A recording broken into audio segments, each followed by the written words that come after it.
अकाल मृत्यु वो मरे जो काम करे चंडाल का, और काल उसका क्या बिगाड़े जो भक्त हो महाकाल का। जी हाँ, 12 ज्योतिर्लिंगों की कहानी में आज बारी है भगवान शिव के तीसरे ज्योतिर्लिंग यानी महाकालेश्वर ज्योतिर्लिंग की। तो बने रहिएगा। देश के अलग अलग भागों में स्थित भगवान शिव के 12 ज्योतिर्लिंगों में से सबसे खास है श्री महाकालेश्वर ज्योतिर्लिंग।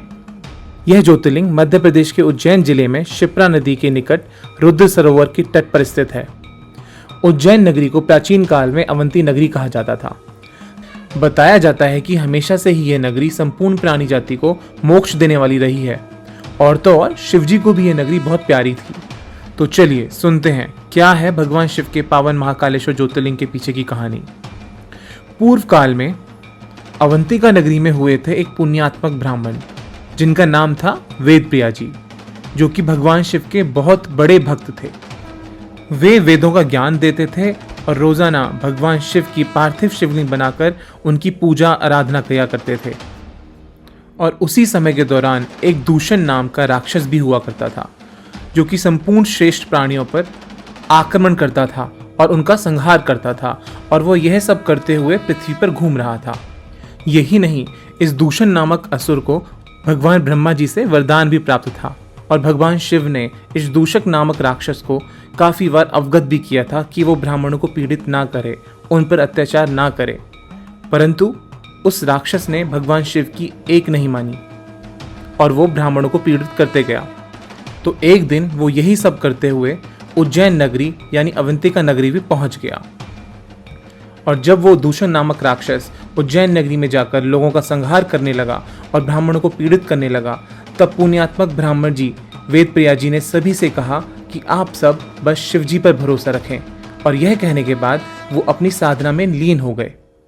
और जब उस राक्षस ने अपनी सेना से कहा कि वेदप्रिया जी को मार डालो, तब भी उन्हें कोई फर्क नहीं पड़ा, क्योंकि उस समय भी वेदप्रिया जी भगवान शिव के पार्थिव शिवलिंग बनाकर उनकी गहरी उपासना में लीन थे। और जब उस राक्षस की सेना वेदप्रिया जी पर आक्रमण करने के लिए आगे बढ़ी, तो एक अचानक से बहुत भयंकर आवाज आई और उस पार्थिव शिवलिंग की जगह एक गहरा गड्ढा हो उठा तेज आवाज के साथ, और वहां से सामने आए विकट रूप में भगवान शिव। और ये था भगवान शिव का महाकाल रूप। और भगवान शिव के महाकाल रूप ने अपनी हुंकार मात्र से ही उस दूषण नामक राक्षस का संहार किया। और भगवान शिव वेदप्रिया ब्राह्मण जी की पूजा उपासना से भक्ति से काफी प्रसन्न हुए और उन्होंने बोला कि वर मांगो। यह सुनकर वेदप्रिया जी भगवान शिव को कहते हैं, हे प्रभु, आप भक्तों की रक्षा करने के लिए, भक्तों को काल से बचाने के लिए हमेशा हमेशा के लिए यहीं पर विराजमान हो जाइए। तभी तो कहते हैं अकाल मृत्यु वो मरे जो काम करे चंडाल का, और काल उसका क्या बिगाड़े जो भक्त हो महाकाल का। तो फिर क्या था, भगवान शिव संपूर्ण ब्राह्मणों के कहने पर हमेशा हमेशा के लिए महाकाल रूप में वहीं वास कर गए। यही माना जाता है कि जो महाकाल हैं वो दूषणों के लिए काल बनते हैं और श्रेष्ठ लोगों के लिए आश्रय बनते हैं। महाकाल के दर्शन मात्र से ही कहा जाता है कि फिर स्वप्न में भी कोई दुख नहीं होता। तो यह थी भगवान शिव के तीसरे ज्योतिर्लिंग महाकालेश्वर ज्योतिर्लिंग की कहानी। 12 ज्योतिर्लिंग में इनकी गणना तीसरे स्थान पर आती है, किंतु प्रभाव की दृष्टि से इसका प्रथम स्थान है, क्योंकि इनकी पूजा आराधना, अभिषेक आदि का प्रभाव कुछ ही मिनटों में प्रत्यक्ष दिखाई देने लगता है। तभी तो लाखों हजारों भक्त रोजाना भगवान महाकालेश्वर की ज्योतिर्लिंग के दर्शन करते हैं और उनका आशीर्वाद पाते हैं। तो उम्मीद करते हैं आज आपको भगवान महाकालेश्वर के बारे में काफ़ी कुछ जानने को मिला होगा, और आशा करते हैं कि आप सभी भी भगवान महाकालेश्वर के दर्शन के लिए बहुत जल्द जाने वाले हैं। तो हमें कमेंट सेक्शन में ज़रूर बताइएगा कि कौन कब जाने वाला है भगवान महाकालेश्वर ज्योतिर्लिंग के दर्शन के लिए।